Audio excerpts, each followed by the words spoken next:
আমাদের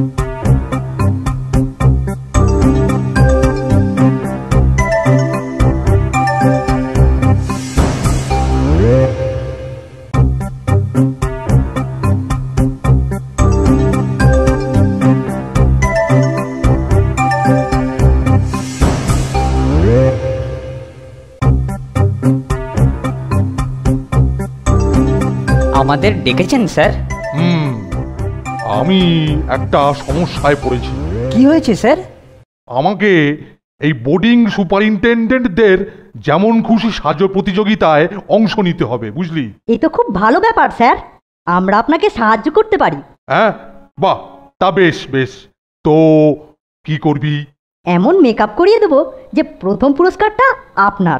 বলিস কি রে? তা কি মেকআপ করবি? আপনার চেহারা অনুযায়ী মহাদেবের মেকআপে আপনাকে দারুণ মানাবে। ধুস, ওসব মহাদেব টোহাদেব ব্যাকডেটেড। আমার পরিচিত এক মেকআপ ম্যানকে দিয়ে আপনাকে এমন মেকআপ করিয়ে দেব না, সবার তাক লেগে যাবে। সব গুবলেট করে দিবি না তো? হ্যাঁ, একবার শুধু অনুমতি দিন স্যার, তারপর দেখব আপনার প্রথম পুরস্কার কে ঠেকায়।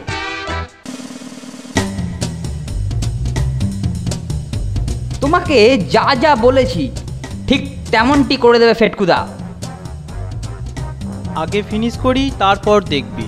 ঠিক আছে, তুমি করো, আমি কিছুক্ষণের মধ্যেই ফিরছি। কি সাজলুম জানলুম না তো। দরকার নেই স্যার, এখন দেখার দরকার নেই। একেবারেই প্রতিযোগিতার জায়গায় গিয়ে মুখের ঢাকা খুলবেন স্যার। দানব না সাজিয়ে স্যারকে দেবতা সাজালেই ভালো করতে কেল্টোদা। দানব কি বলছে রে কেল্টো? ওদের কথা ছাড়ুন স্যার, ওরা এসবের কি বোঝে। সামনের পুলিশ দুটো আমাদের দিকে কেমন তাকাচ্ছে গো কেল্টুদা। হ্যাঁ গো কেল্টোদা, ব্যাপারটা মোটেই সুবিধা লাগছে না। স্যার, ওরা ওভাবে তাকাচ্ছে কেন? আরে ভয় কি তোদের? আমি তো আছি। এই পার্টনার, এই দেখো পার্টনার, ওই ওদের দেখো, ওই কেমন যেন সন্দেহ ব্যাপার লাগছে। মুখ ঢাকা দিয়ে যাচ্ছে, সেটাই তো সন্দেহের ব্যাপার। হ্যাঁ, এই আমাদের দিকে মাঝে মাঝে আরশোকে দেখছি, হ্যাঁ, আর নিজেদের মধ্যে কথা বলছে। হ্যাঁ, বড় সোনাটার মুখখান কেমন ভয়ে ফ্যাকাশে হয়ে গেছে গো, সেটাও সন্দেহের ব্যাপার। তাহলে আর দেরি কেন? এই দাঁড়াও কেন? এবার মুখের ঢাকা খোলো। কেন ঢাকা খুলবে কেন? তাই এই পিঠে ডান্ডা পড়লে তবে তো ঠিক হবে। হ্যাঁ, এই কি হচ্ছে এসব? হ্যাঁ, এসব কি হচ্ছে? বীরাপ্পন, এ কি রে কেল্টো? এ পুলিশ কি বলছে?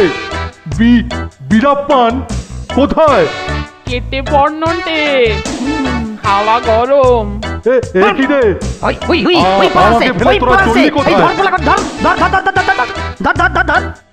স্যালারা তো পালালো। হ্যাঁ, তুমিও পালাও দেখি। হ্যাঁ, জঙ্গল ছিঁড়ে এই কলকাতায় এসছো রংবাজি করতে। হ্যাঁ, রংবাজি করতে। আপনারা বোধহয় ভুল করছেন। ভুল কি ঠিক তুমি আমাকে শেখাবে? তোমার এই জঙ্গলে গোপ আমি ছিঁড়া ফেলুম। কেল্টোটার জন্যেই আজ এই কাণ্ড। এদিকে বীরাপ্পন ধরা পড়লো, আর ওদিকে কেল্টোর কপাল পুড়লো বলে। আরে দাদা, আরে এত কিছু থাকতে এই বীরাপ্পান সাজতে গেলেন কেন মশাই? পাবলিকের হাতে পড়লে আপনার কি অবস্থা হতো জানেন? যাকে এই গোপের বাকিটা আমায় দিন, থানায় জমা দিতে হবে। চলুন পৌঁছে দিই আপনাকে।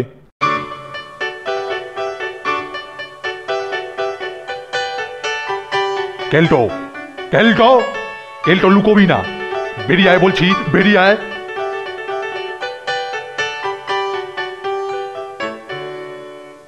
এই সেই সোঁড়া তিনটির একখান আপনাকে ফেলে পাইলেছিল। না, মানে আমি তো ঠিক পালাইনি স্যার, আমি ছিলাম। সে হিসেব পরে হচ্ছে। তুমি তোমার এই স্যারকে বীরাপ্পান সাজিয়ে বিপদে ফেলার চেষ্টা করছিলে। সেই অপরাধের শাস্তি হিসেবে তোমার কান ধইরে এই 500 খান উঠবোস করতে হবে। 500 বার? আমার কোমরে ব্যথা স্যার। আরে ধরে নিয়ে চলো, 100টা ডান্ডার বাড়ি খাওয়াবো। পার্টনার তুমি 50, আমি 50। কি গো? না না না না স্যার, আমি উঠবোস করছি। হ্যাঁ হ্যাঁ, সেই ভালো সেই ভালো। স্যার আপনি গুনুন স্যার, আপনার লোকে ফাঁকি দিলে আবার আবার প্রথম থেকে গুনবেন। হ্যাঁ দেখলে তো কেলটোদা, তখন বললাম দানব সাজিও না, শুনলে না তো? ওহ সত্যি রে নন্টে, এই দানবীয় শাস্তি আর সহ্য করা যাচ্ছে না। কেলটো, ওহ ওরে বাবা রে, ওহ ওহ ওহ ওহ